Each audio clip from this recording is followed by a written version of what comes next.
हमारे किसान भाई जब भी केला की खेती करते हैं तो उसमें खास करके जो पुरानी जो लोकल वैरायटी होता है उसमें खास करके पनामा डिजीज जो होता है ये काफ़ी लगता है।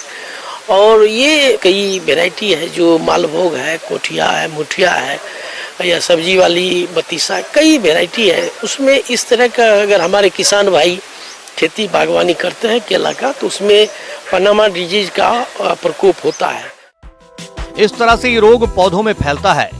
इसकी शुरुआत एक पौधे से होती है, धीरे धीरे पूरे खेत में फैल जाता है।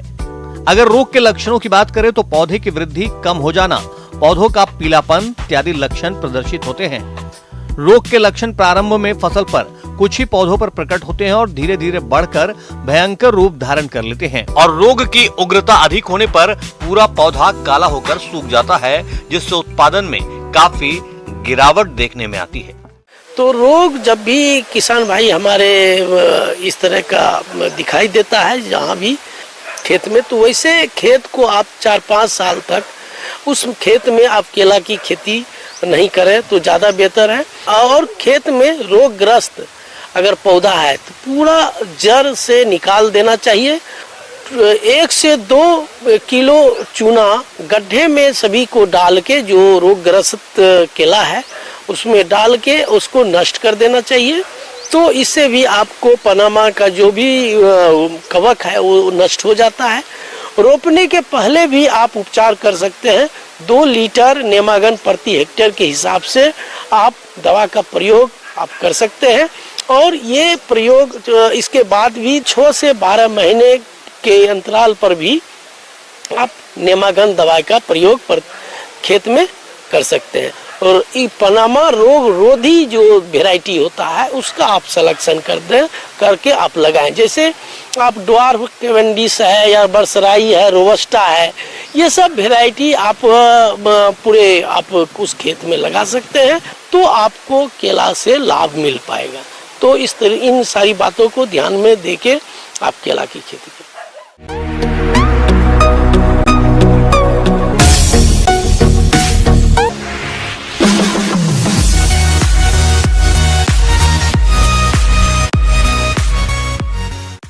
एक नजर डालते हैं राज्य की कुछ मंडियों के प्रमुख फसलों के भाव पर।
किसान भाइयों, कृषि संबंधित समस्या और सुझावों के लिए आप हमें इस पते पर संपर्क कर सकते हैं।